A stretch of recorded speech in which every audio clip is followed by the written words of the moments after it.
그러므로 형제들아, 우리가 예수의 피를 힘입어 성소에 들어갈 담력을 얻었나니 그 길은 우리를 위하여 휘장 가운데로 열어놓으신 새로운 살 길이요 휘장은 곧 그의 육체니라. 아멘. 자비로우신 하나님, 2024년 한 해를 마무리 짓는 마지막 주일, 오늘도 저희들이 하나님을 예배할 수 있음이 참 감사합니다. 모든 것이 하나님의 은혜임을 고백하며 예배 드립니다. 우리 예배를 받아 주시옵소서. 예수님 이름으로 기원하옵나이다. 아멘. 1장 찬송입니다.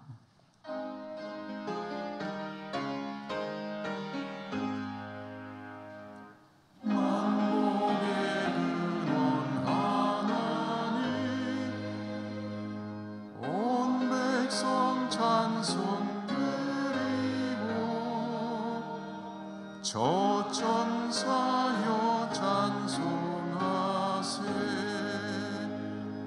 찬송 성부 성자 성령.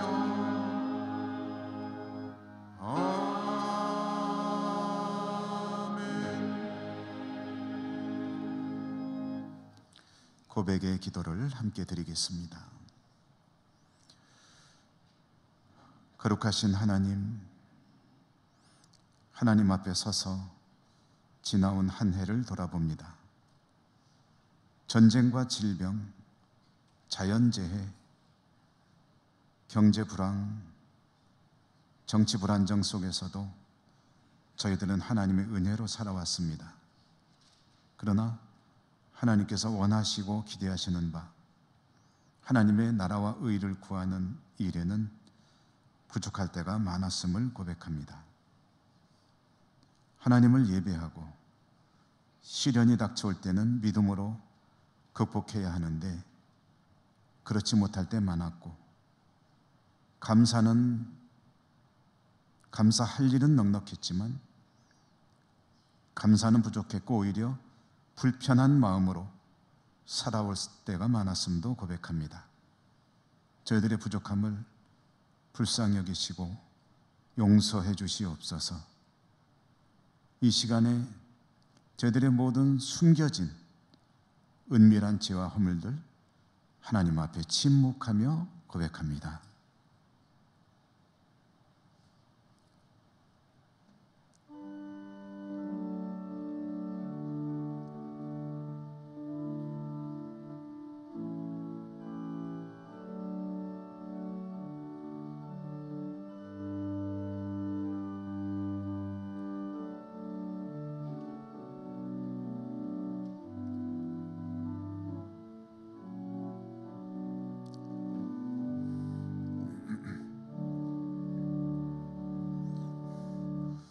하나님의 사죄의 말씀입니다.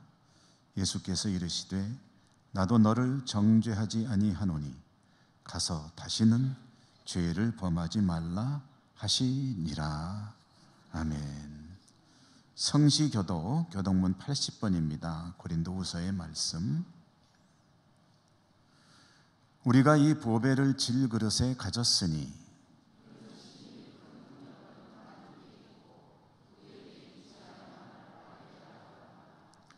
우리가 사방으로 우겨쌈을 당하여도 쌓이지 아니하며 박해를 받아도 버림받지 아니하며 우리가 항상 예수의 죽음을 몸에 짊어짐은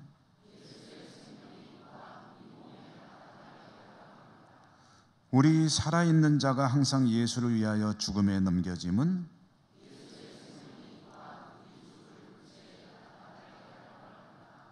아멘. 사도신경 신앙 고백합니다. 나는 전능하신 아버지 하나님 천지의 창조주를 믿습니다. 나는 그의 유일하신 아들 우리 주 예수 그리스도를 믿습니다. 그는 성령으로 잉태되어 동정녀 마리아에게서 나시고 본디오 빌라도에게 고난을 받아 십자가에 못 박혀 죽으시고 장사된 지 사흘 만에 죽은 자 가운데서 다시 살아나셨으며 하늘에 오르시어 전능하신 아버지 하나님 우편에 앉아 계시다가 거기로부터 살아있는 자와 죽은 자를 심판하러 오십니다. 나는 성령을 믿으며 거룩한 공교회와 성도의 교제와 죄를 용서받는 것과 몸의 부활과 영생을 믿습니다. 아멘. 90장 찬송입니다.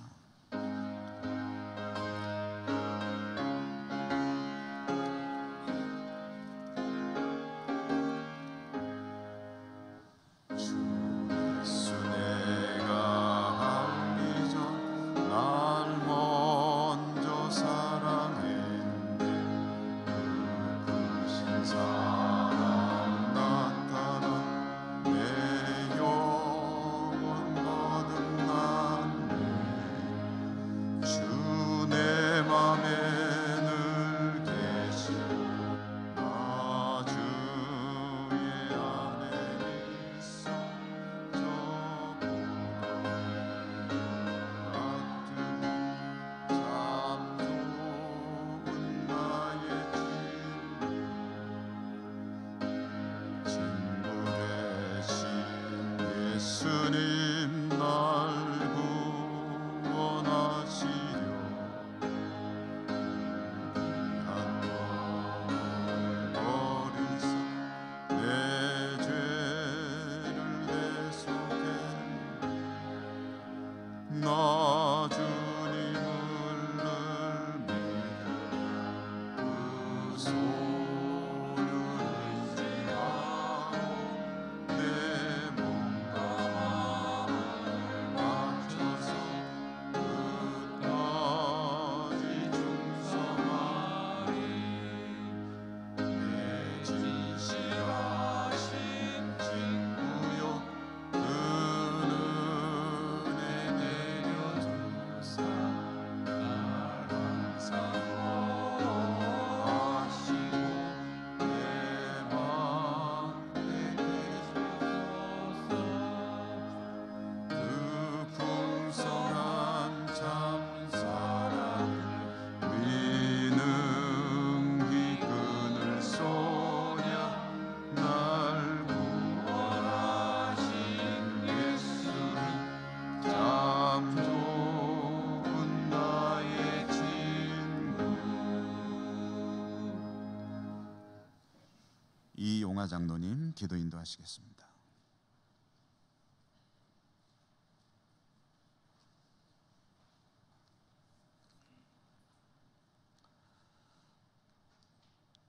지금까지 지내온 것 주의 크신 은혜라. 한이 없는 주의 사랑 어찌 이루 말하랴. 자나깨나 주의 손이 항상 살펴주시고 모든 일을 주 안에서 형통하게 하시네. 살아계신 하나님 아버지, 올 한 해 지나온 삶을 지켜주시고 마지막 주 예배를 하나님께 드릴 수 있도록 우리의 발걸음을 인도하여 주셔서 참으로 감사를 드립니다. 하나님의 역사를 믿고 주님께서 우리에게 하시는 말씀을 순종하며 그 길을 힘껏 따라가야 함에도 불구하고 그렇게 살아오지 못했음을 회개합니다. 용서하여 주옵소서. 성도의 삶이 성공에 이르는 길은 우리들의 삶과 우리들의 생각 그 중심에 하나님께서 계셔야만 가능함을 믿습니다. 세계와 국가를 위해 기도합니다. 아직도 지구상 곳곳에서 계속되는 전쟁과 폭력과 이상기온 등으로 인해 많은 민족들이 어려움을 겪고 있습니다.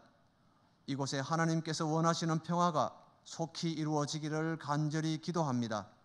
또 우리나라는 정치 지도자들의 잘못된 생각으로 인해 정치, 경제, 군사, 문화, 사회, 교육의 혼란으로 너무나 어려운 상황에 놓여 있습니다.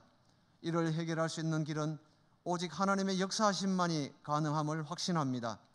이 나라의 하나님의 강권적 역사로 하루빨리 안정화가 되기를 간절히 기도합니다. 이런 때에 하나님께서는 믿는 우리들에게 무엇을 원하고 계시는지 그 뜻을 깨달을 수 있는 영성과 눈을 회복하게 하옵소서. 우리 교회를 위해 기도합니다. 담임 목사님을 비롯한 모든 직분자들이 각자 속한 부서에서 열심을 다해 하나님을 섬기게 하여 주셔서 참으로 감사를 드립니다. 다가오는 2025년에는 하나님께서 우리 교회와 성도를 향한 계획은 이 땅에 복음을 전하며 성도들이 세상으로부터 믿음의 사람으로 인정받기 위함임을 깨닫게 하옵소서. 이를 위해서 우리들은 주님과 함께 열심히 걷고 주님과 함께 같은 것을 바라보고 또한 교회의 모든 계획에 적극적인 참여로 하나님을 기쁘시게 하는 우리 아름다운 예천교회가 되기를 간절히 기도합니다. 건강과 물질과 취업과 학업 등 하나님께 간구하는 교회 가족들의 기도에 응답해 주시고 응답의 기쁨으로 하나님께 감사를 드리게 하옵소서. 혹한의 지방과 열대지방 그리고 국내 선교 사역지에서 선교의 사명을 다하고 있는 주의 종들에게 하나님에게서만 받을 수 있는 큰 기쁨을 누리게 하여 주시옵소서. 주의 종을 통해 말씀을 받습니다. 선포되는 말씀이 세상을 살아가는 우리들에게 표대가 되는 은혜의 말씀이 되게 하여 주시고 성령님이 함께 하시는 거룩한 예배로 온전히 하나님께만 영광을 돌리게 하여 주시옵소서. 호산나 찬양대가 하나님께 찬양을 드립니다. 기쁨과 믿음의 고백이 되는 우리 모두의 찬양이 되기를 원하며 거룩하신 예수님 이름으로 기도합니다. 아멘.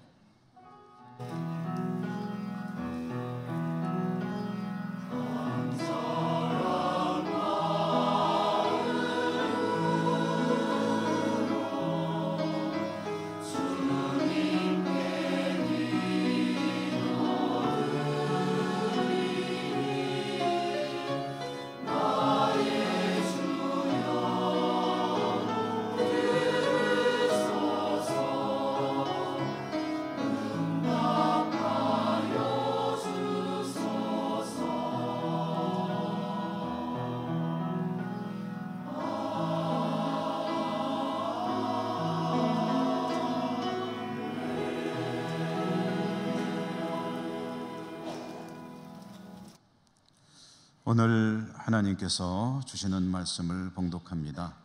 신약성경 디도서 2장 11절에서 14절까지입니다.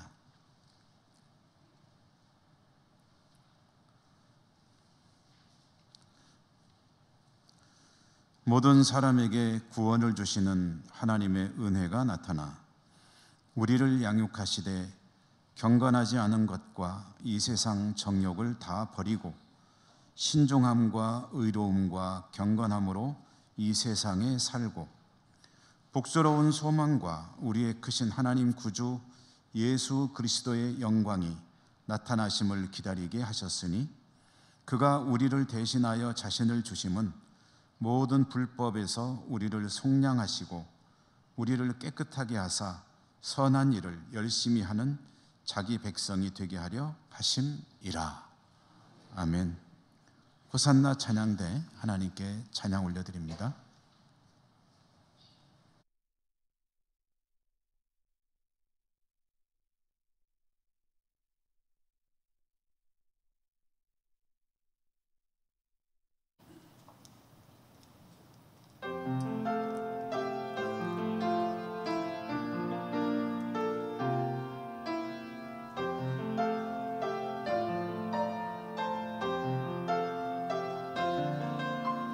사랑하는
하나님을 예배하는 여러분들을 진심으로 환영하고 축복합니다.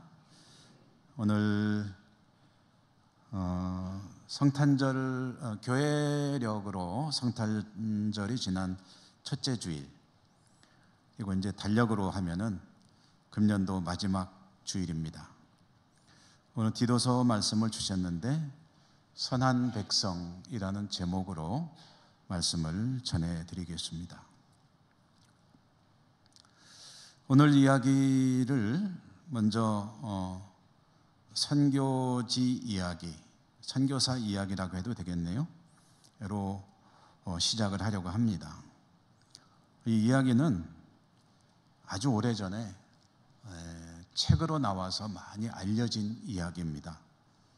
책의 제목은 파인애플 스토리라는 책인데요. 이 책의 내용은 이런 것입니다.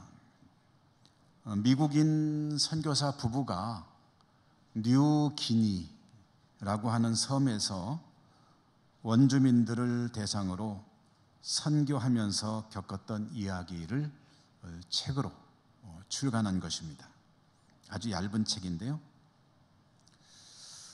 이들은 그 섬에 가서 병원과 생필품을 공급하는 점포, 요즘으로 치면은 마트라고 하면 되겠네요.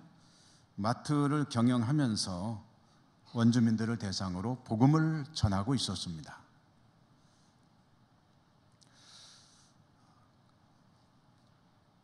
섬에서 살면서 많은 게 부족했겠죠. 그런데 이 부부가 파인애플을 많이 좋아했나 봐요. 그래서 파인애플이 먹고 싶었습니다. 근데 그들이 이 사역을 하는 그 주변에서는 파인애플을 구할 수가 없었습니다. 그래서 국리 끝에 파인애플 농사를 짓기로 했습니다. 멀리 가서 파인애플 묘목을 100그루를 구했고요. 또 토지를 장만해서 원주민 한 사람에게 부탁을 해가지고 밭을 일구고 구해온 묘목을 심었습니다. 이제 파인애플이 열리면 먹으면 되는 거죠. 그런데 파인애플이 심고 먹을 수 있는 열매를 거두기까지는 3년이 걸린다고 합니다. 그러니까 3년을 기다려야 되는 거죠. 그들은 기다렸습니다. 그리고 3년이 지났습니다. 이제 우리가 그렇게 좋아하는 파인애플을 먹을 수 있겠구나 하고 기대가 가득 찼습니다. 그런데 그들은 파인애플을 먹을 수가 없었습니다. 왜 그랬느냐? 파인애플이 먹을 만하게 익으면 누가 훔쳐가는 거예요. 아주 숙성이 잘 돼서 이제 먹을 수 있겠다 싶어서 따먹으려고 나가보면 없어져 있는 거예요. 그러면 어떡할까? 그러면 좀 덜 숙성된 거를 따서 놓고 숙성시켜서 먹어야 되겠다 이런 생각도 했겠죠. 근데 그 생각도 알았는지 이거 가려고 하는 것까지 다 따가는 거예요. 선교사 부부는 얼마나 화가 났는지 파인애플을 훔쳐가는 원주민을 찾기 시작했습니다. 찾았습니다. 누구냐? 그 밭을 일구고 심어준 사람이었습니다. 그뿐 아니라 다른 사람들도 이제 파인애플을 훔쳐가는 것을 알게 되어서 어떻게든 지켜내려고 갖은 방법을 다 써봤습니다. 처음에는 병원 문을 닫았어요. 당신들이 계속해서 파인애플을 훔쳐간다면 우리는 약을 공급하지 않겠다. 애들이 막 고열이 나고 그래서 폐렴으로 힘들어하면서 와도 약을 안 줬어요. 근데 양심상 도저히 애를 죽일 수는 없다 싶어가지고 결국은 훔쳐가지 않을 거죠? 예, 안 훔쳐가겠습니다. 약을 줬어요. 그런데 약을 주고 나니까 또 다시 훔쳐가기 시작했습니다. 생필품을 공급하는 마트를 문을 닫아가지고 그들이 생필품을 구할 수 없도록 만들어도 결과는 똑같았습니다. 개를 길러봤습니다. 그래도 소용없었습니다. 나중에는 이보시오들, 당신들도 파인애플을 원한다면 우리가 이거 다 가지지 않을 테니까 반씩 나눕시다. 반은 당신들이 가지시오. 우리는 반만 가지고 먹겠소. 하고 제안을 했는데도 좋지요 해놓고 이쪽 것도 또 다 따가는 거였습니다. 도저히 대책이 없습니다. 화가 나서 견딜 수가 없습니다. 결국 선교사 부부는 파인애플을 포기하기로 결정했습니다. 그래서 하나님께 이렇게 기도를 드렸습니다. 하나님, 파인애플 포기합니다. 이 밭에 있는 모든 토지와 이 파인애플 나무는 하나님께 드리겠습니다. 하고 기도를 하고 그 다음부터는 관심을 끊었습니다. 원주민들은 여전히 파인애플을 가져갔습니다. 그런데 전이랑 달라진 게 있는 거예요. 뭐냐면 선교사들이 화를 안 내는 거예요. 이상했는지 찾아와서 물었습니다. 선교사님, 파인애플을 훔쳐가도 이제 화를 안 내네요? 왜 그러세요? 나는 그 밭을 포기했소이다. 하나님께 드렸소.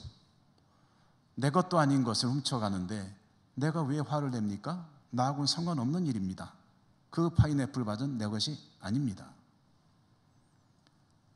뭐라고요? 하나님께 드렸다고요? 그러면 이제 그거 훔쳐가면은 하나님 훔쳐가는 거가 되네요? 라고 하더니 그 다음부터 파인애플을 안 가져가더랍니다. 그런데 문제는 선교사가 내 게 아니라고 했거든요. 그러니 이제 와서 다시 내 거라고 하면서 그걸 가져다 먹을 수는 없게 됐습니다. 파인애플 밭은 방치가 됐죠. 그걸 바라보고 선교사와 원주민들이 같이 이야기를 나눴습니다. 그러지 말고 이거 다 우리 공동의 것으로 합시다.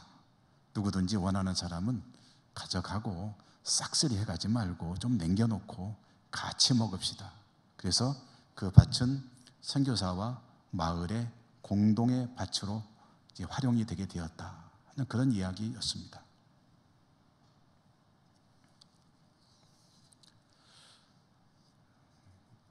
원주민들이 선교사가 참 고마운 사람이잖아요.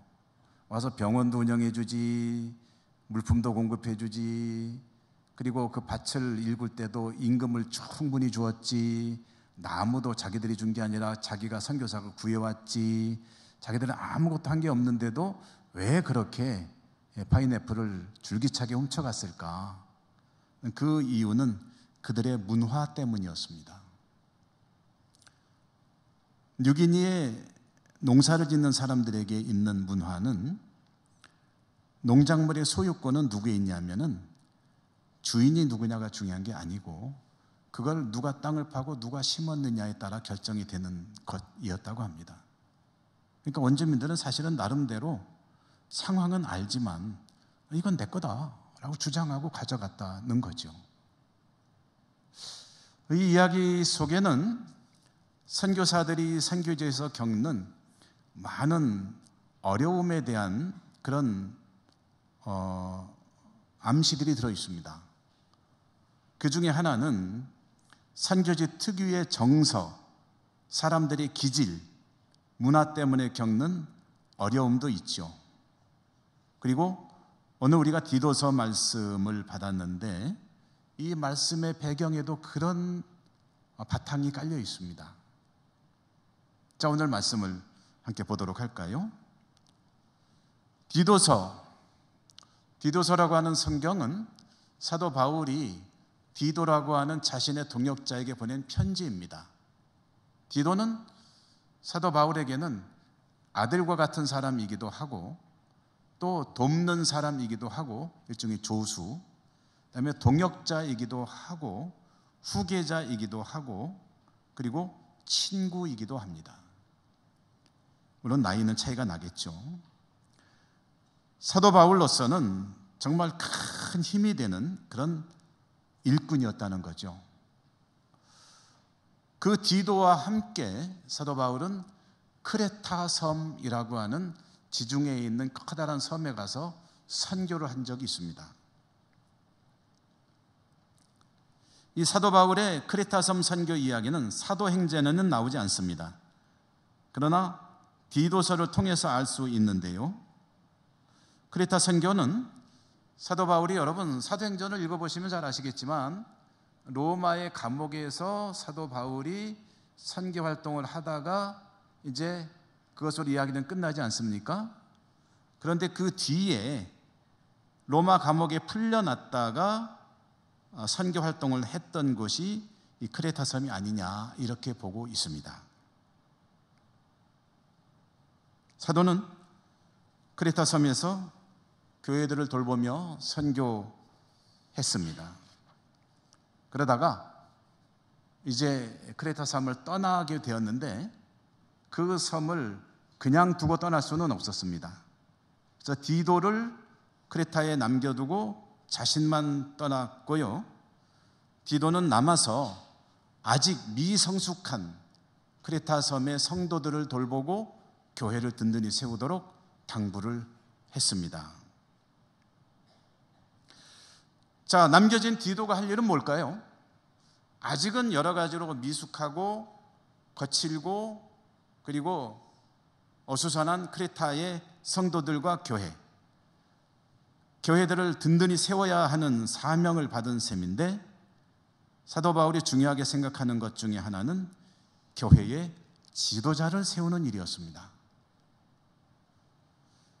그래서 디도에게 크레타 섬을 교회를 위해서 교회의 장로를 세우라.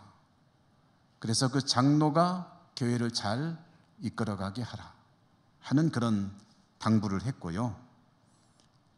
그리고서 교회를 크레타 섬을 떠났는데 그래도 이제 나와서 여러 가지로 마음이 걸렸던 것 같습니다.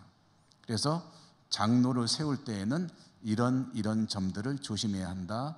이렇게 장로의 기준을 세워라 하는 그런 내용들을 편지로 보냈습니다. 그게 바로 디도서입니다.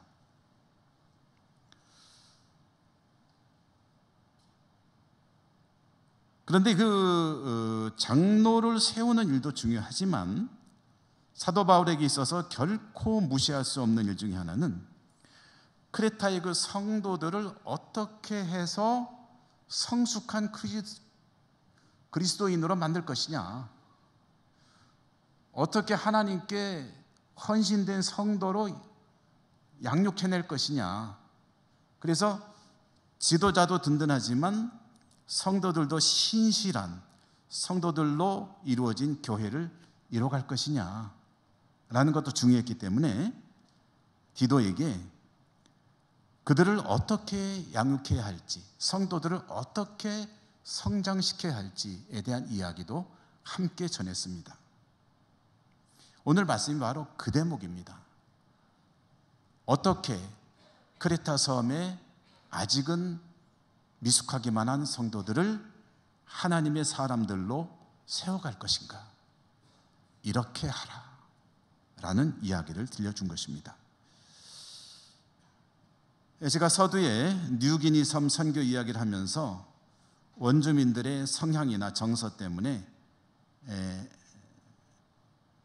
여러 가지 어려움을 겪는 선교사 이야기를 잠깐 드렸는데요. 이 크레타 섬 사람들에게도 독특한 기질이 있었다고 합니다. 그러니까 쉽지 않은 사람들이라는 겁니다. 오늘 우리가 읽은 본문에는 그 이야기 안 나오는데 조금 앞으로 거슬러 올라가 보면 1장 12절에 크레타 섬에 대한 소문이라고 할까요? 평가라고 할까요?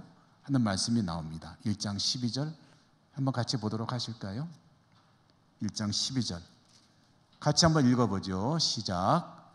그레데인 중에 어떤 선지자가 말하되 그레데인들은 항상 거짓말쟁이며 악한 짐승이며 배만 위하는 게으름뱅이라 하니. 예. 글쎄 아멘이 잘 안 나오네요. 그레데인들, 크레테 사람들을 이제 성경에서는 그레데인들이라고 표현해 놨는데요.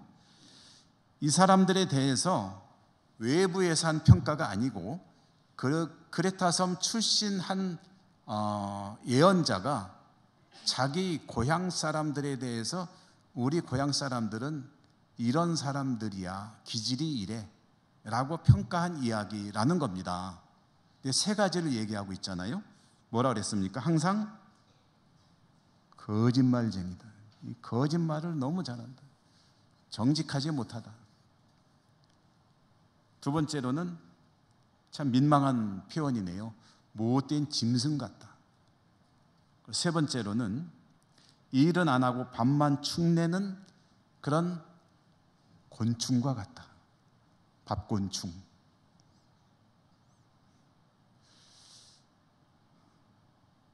곤충이 들으면 기분 나빠할지 모르겠지만 벌레라고 하기가 좀 그래서 제가 곤충이라고 했습니다.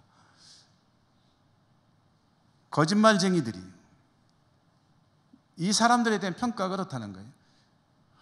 아주 사람들 믿을 수가 없다는 거죠. 그 다음에 짐승 같다. 사람이라고 할 수가 없다.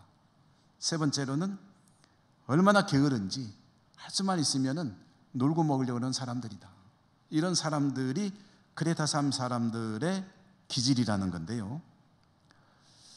이 기질이라는 것은요, 여러분 그런 얘기들 우리가 많이 하지 않습니까? 듣기도 하고. 사람은 쉽사리 안 바뀐다. 변하지 않는다.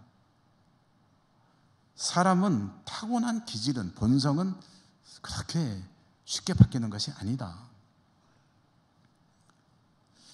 말하자면 디도가 남아서 목회를 해야 되는 크레타 섬이라고 하는 이 곳은 사람들이 정말 힘든 사람들입니다. 환경으로 놓고 보면 정말 척박하기 짝이 없는 거죠. 이런 데다가 디도를 두고 온 사도 바울은 여러 가지로 걱정이 될 수밖에 없죠. 거기에서도 하나님의 교회를 세워야 되는데 어떻게 그들을 참다운 교회로, 성도로 세울 수 있을까 고민도 하고 기도도 했을 것입니다. 그리고 나름대로 정리해서 내린 결론을 디도에게 조언한 것이겠죠. 사도 바울이 이를 위해서 결국은 고민하고 기도하면서 내린 결론은, 디도에게 권하는 결론은 무엇인가 하면은 한 단어로 말하면 은혜였습니다. 은혜. 은혜. 은혜라는 이 단어를 풀어보면, 디도여, 그들이 주님의 은혜를 알게 하라. 그 어려운 사람들을 하나님의 사람으로 변화시킬 수 있는 길은 그들이 은혜를 알게 하는 것밖에 없다.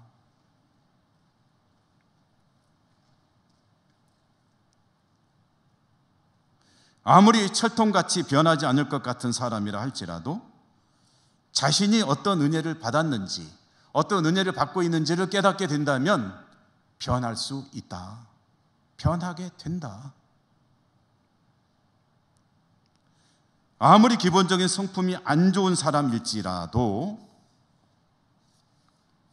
은혜를 깨닫게 되면 그 사람은 얼마든지 하나님의 사람이 될 수가 있다.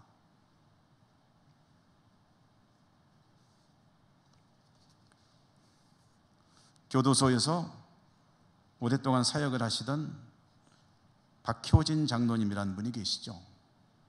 그분은 정말 험악한 그런 재소자들을 많이 접했습니다. 그런데 그들에게 복음을 전하면서 그분이 여러 가지 자신이 겪은 일들을 간증 집회를 하기도 하고 책을 써서 내기도 했는데 그 책의 제목이 지금 정확한지 모르겠어요. 하나님이 변화시키지 못할 사람은 없다 였던가? 그러니까 정말 흉악하기 짝이 없는 인간성을 상실한 것 같은 사람에게도 복음이 들어가니까 나중에는 천국 소망을 가지고 주 예수 그리스도를 영접하고 그리고 다른 제소자들에게 복음을 전하는 사람으로 변화되더라. 그런 간증집 참 감동이 되죠. 은혜를 받고 있는데 그 은혜를 깨닫게 되면 그 사람은 변하게 된다. 그러니 디도여, 크레타 사람들을 힘겨운 사람들이지만 그들에게 은혜를 알게 하라. 바울은 이렇게 말합니다. 그들이 은혜를 받으면 그들이 받은 그 은혜가 그 사람을 양육할 것이다. 은혜가 스스로 스승이 되고 인도자가 되고 그리고 돕는 자가 돼서 그 사람으로 하여금 성장하게 하고 성숙하게 할 것이다. 오늘 제가 봉독한 말씀 속에요, 은혜로 양육된 사람들이 어떻게 변하는지 몇 가지로 정리해 놓은 내용을 한번 말씀드려 본다면, 은혜가 양육한 사람은 이렇게 변한다고 사도가 디도에게 권하고 있는데요. 첫째로는 세상의 정욕을 내려놓게 될 것이다. 자기가 살고 싶은 대로 살지 않는다는 거예요. 은혜가 키워내는 사람은 대신 경건한 사람이 된다. 자기 하고 싶은 대로 살지 않고 경건을 추구하는 사람이 된다. 두 번째로는 스스로에 대해서는 절제할 줄 알고 이웃에 대해서는 올바른 이웃이 되고 하나님을 향해서는 하나님과의 관계에 최선을 다하는 경건을 추구하는 사람이 된다. 그리고 그의 소망은 오직 다시 오실 우리 구주 예수 그리스도를 기다리는 것에 집중되는 삶을 살게 된다. 그리고 결론과 같은 말씀이 오늘 14절인데요. 그는 하나님의 선한 백성이 될 것이다. 은혜가 키워내는 사람은 하나님의 선한 백성이 될 것이다.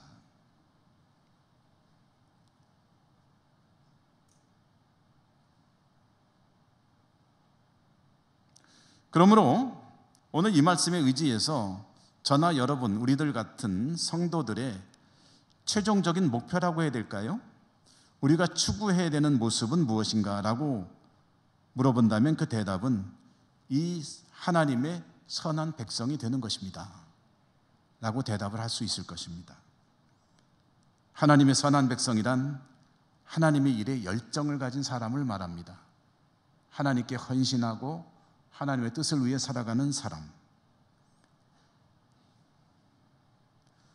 그렇게 되기 위해서 어떻게 양육되어야 되는가? 그 기본은 은혜에 기초한 양육을 받아야 되는데 은혜를 깨닫게 하라.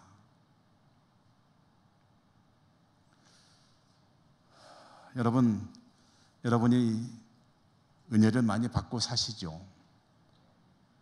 여러분이 받는 은혜가 어떤 것인지를 잘 깨달아 알고 계십니까? 아니면은 아직 잘 깨닫지 못하는 것도 있다는 생각을 하십니까? 지난 수요일에 우리는 성탄절 예배를 드렸습니다. 성탄절 예배를 드릴 때 그 말씀의 주제는 주님의 탄생이 참 초라했다는 것이었죠. 주님의 탄생 참 초라했습니다. 가이사 아구수도라는 사람의 황제 탄생 이야기와 우리 주님이 축사에서 태어나신 이야기를 대비하다 보니 더 초라하기 짝이 없었습니다. 그래서 그런 질문도 해본다고 했죠. 도대체 우리 주님은 왜 탄생까지 그렇게 초라하게 하셨어야 했을까? 그리고 그 이유는 우리는 이렇게 묵상을 나누었습니다. 그것까지도 초라한 탄생을 통해서 인간의 고통을 탄생부터 경험하면서 주님은 인류 구원의 어떤 본격적인 장으로 뛰어드시기 위함 아니었겠느냐. 그렇게 생각하면 그 초라한 탄생 자체가 얼마나 큰 은혜인지 모릅니다. 주님이 그런 곳에서 태어났다는 것도 우리에게는 너무나도 큰 은혜이고, 이 은혜는 보편적이고 차별이 없는 은혜입니다. 이 땅에 누구에게든지 공평하게 주어지는 은혜입니다.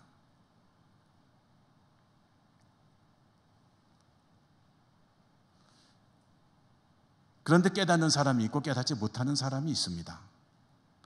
하나님의 은혜는 똑같습니다. 어떤 사람은 깨닫고 어떤 사람은 못 깨닫고, 어떤 사람은 깊이 깨닫고 어떤 사람은 조금 변두리만 깨닫고. 여러분, 은혜를 제가 좀 생각을 하다가 이런 생각을 해보았습니다.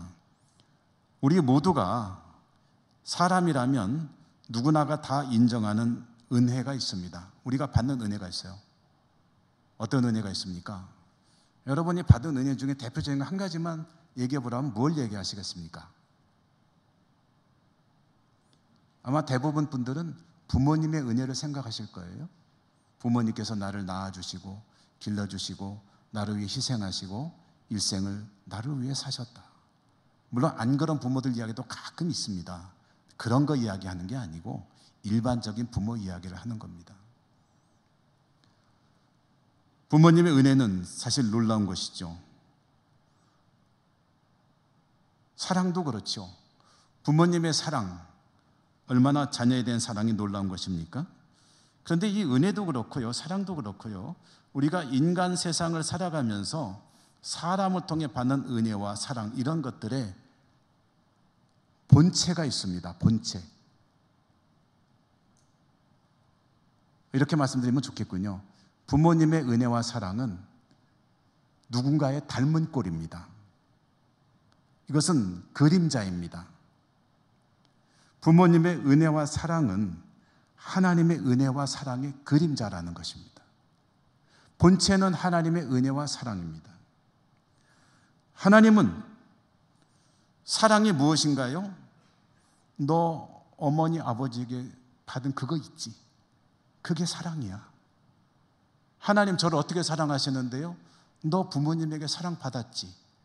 그게 내가 너를 사랑하는 거의 그림자야. 그게 가지야.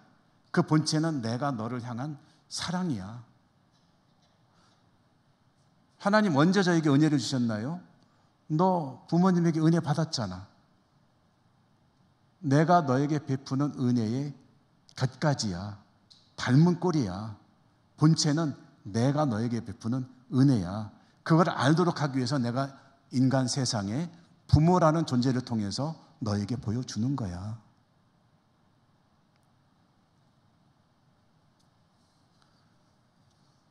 은혜의 본류, 은혜의 근본은 하나님입니다. 하나님이 우리에게 은혜를 베푸시고 하나님께서 우리에게 사랑을 주십니다. 그리고 그것의 그림자가 때로는 부모의 자녀에 대한 사랑, 부부간의 깊은 사랑, 친구간의 깊은 우정, 인류를 사랑하는 박애, 이런 것들은 하나님 사랑의 일면을 보여주는 것들입니다. 하나님의 사랑은 그렇게 너무나도 방대하고 넓은 것이고, 하나님의 은혜는 이 세상의 모든 은혜를 합쳐놓은 것보다 더 큰 것입니다. 문제는 그것을 우리가 깨닫고 있느냐, 알고 있느냐, 인정하고 있느냐, 믿음으로 받아들이고 있느냐에 달려 있는 것이죠.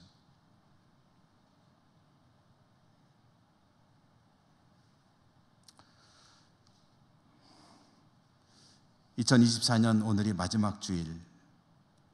돌아보면 여러분 금년에 잘 지내셨습니까? 어떠셨습니까? 금년에 수월하셨습니까?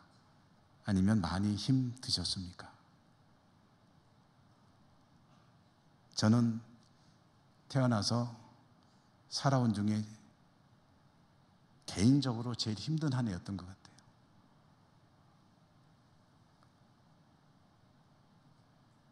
개인적으로 그렇고요. 사회적으로, 국가적으로도, 경제적으로 여러 가지 면에서 참 어려운 일이 많았던 한 해였습니다. 어느 해고 쉬운 해가 있었겠습니까? 그렇지만 우리가 부인할 수 없는 사실이 있습니다. 그것은 내가 지금 여기 이렇게 살고 있다는 사실입니다. 그리고 어떻게 살 수 있죠? 하나님의 은혜로 살고 있습니다. 하나님의 은혜가 있기에 우리는 지금 이렇게 살아가고 있습니다. 알건 모르건 인정하건 안 하건 하나님이 은혜를 베푸심으로 우리는 오늘도 살고 있고 하나님께 예배도 드릴 수 있습니다. 모든 것이 하나님의 은혜입니다. 심지어 힘겹기 짝이 없게 느껴지던 시간조차도 나를 구원하시는 하나님의 은혜임을 고백하게 됩니다. 그러므로 그 은혜에 합당한 삶을 사는 것이 우리에게 주어지는 과제입니다. 그 과제가 오늘 말씀의 제목입니다. 하나님의 선한 백성이 되기 위해 더 힘쓰는 것. 사도 바울은 디도에게 말했습니다. 그 어려운 사람들이지만 그들이 은혜를 깨닫게 하라. 은혜가 그들을 이렇게 하나님의 사람으로 변화시키리라. 은혜를 깨달을수록 우리는 하나님의 선한 백성으로 성숙되어 갈 것입니다. 그리고 그것이 하나님을 기쁘시게 하고 하나님께 더욱 축복받는 삶으로 나가는 길이 될 것입니다. 여러분 모두에게 이 은혜가 풍성하시기를 주님 이름으로 축원합니다. 은혜로우신 하나님 감사합니다. 그렇습니다. 하나님 은혜로 금년 한 해도 살았습니다. 은혜 아니면 어찌 여기까지 올 수 있었을까요? 하나님 감사합니다. 더욱 선한 백성이 힘쓰겠습니다. 성령님 도우시며 인도하여 주시옵소서. 예수님 이름으로 감사하고 기도드립니다. 아멘. 찬송하시며 봉헌하시겠습니다.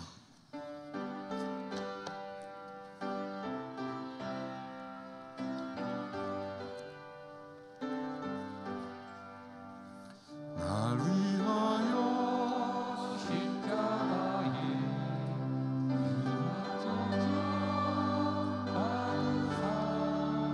대신 주 예수의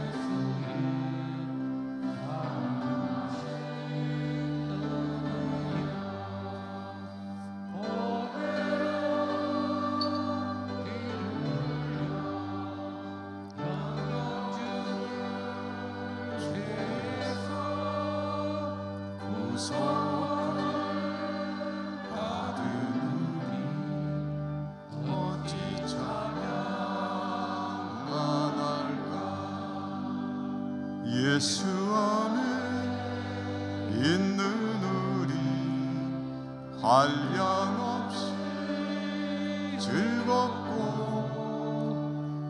성령의 위로함이 마음속에 자도다. 전국 음악 소리 같은 은혜로운 그 말씀 끊임없이 듣는 우리 어찌 찬양 안 할까. 이 세상의 모진 풍파 쉬지 않고 불어도 주님 안에 보호받는 우리 마음 변하다. 늘 깨어서 기도하고 저 천국을 바라며 주님만을 기다리니 어찌 찬양 안 할까. 하나님, 오늘도 예배할 수 있는 복을 주시고 올려드릴 예물을 가져올 수 있도록 은혜 주셨으니 감사합니다. 모든 것이 하나님의 은사요 선물입니다. 그 믿음으로 마땅히 드릴 부분을 오늘도 정성껏 준비해 왔습니다. 올려드리오니 받아주시고 드리는 저희들의 삶이 하나님 보시기에 선한 백성의 삶이 될 수 있도록 축복해 주시옵소서. 예수님 이름으로 감사하고 기도드립니다. 아멘.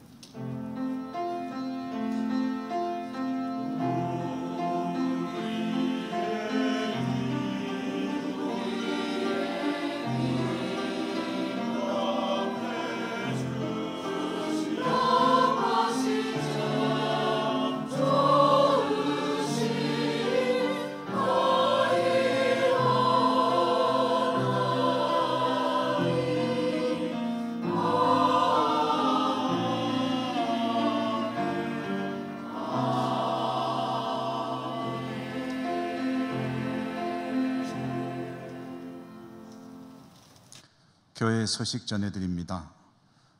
오늘 오후 찬양 예배는 항존직 은퇴의식이 있게 됩니다. 김영아, 허우길 두 분의 안수 집사님, 김순자, 남승란, 고홍주 권사님 이렇게 은퇴하시게 되겠습니다. 송구 영신 예배는 31일 밤 11시 본당에서 있습니다. 성찬과 말씀 카드를 받게 될 것입니다.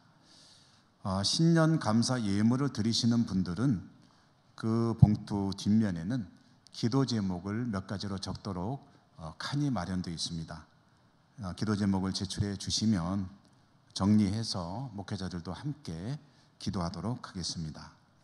다음 주일이 신년주일 오후 찬양 예배는 지역장, 구역장 파송 예배로 드리기 때문에 새해에 임명되신 분들은 특히 빠짐없이 참석하셔야 합니다.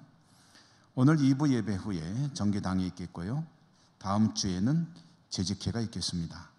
이 재직회에서는 2024년도 살림, 우리 교회 재정에 대한 결산을 하게 될 것입니다. 그리고 새해 들어 시무 예배는 목요일 오전 11시 소 예배실에서 있겠고요.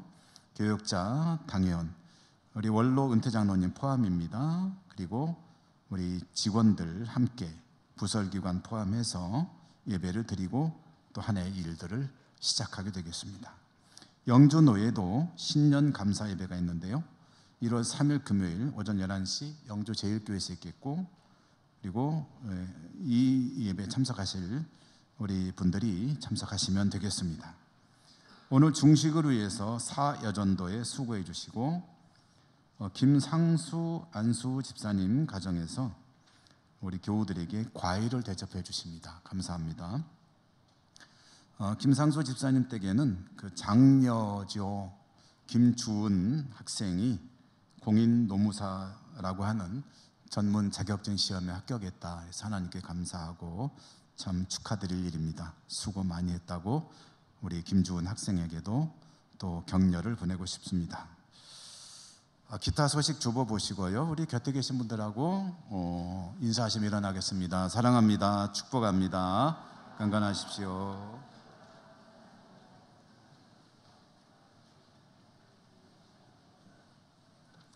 주기도송과 축도로 예배를 마치겠습니다.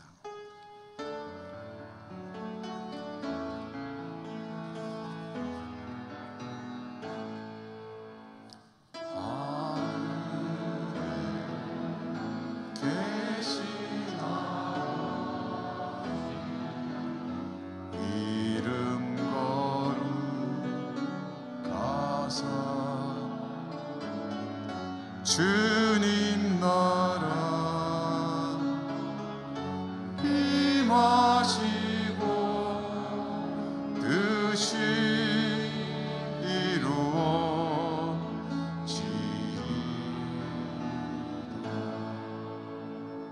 일용할 양식 우리들의 큰 죄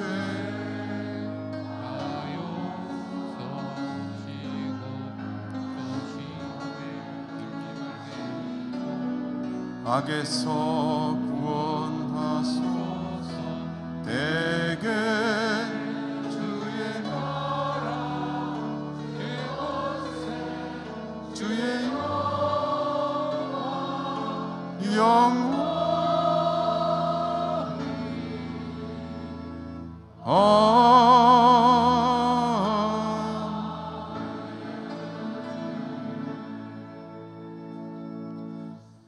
은혜가 풍성하신 하나님을 예배하고 세상에 살아갈 주의 백성들을 축복하소서. 저들의 삶과 믿음이 하나님께 연락되도록 인도해 주옵소서. 예수님 이름으로 기도드립니다. 아멘. 주 예수 그리스도의 은혜와 하나님 사랑과 성령의 교통하심이 주의 백성들 위해 항상 함께 하시기를 축원하옵나이다. 아멘.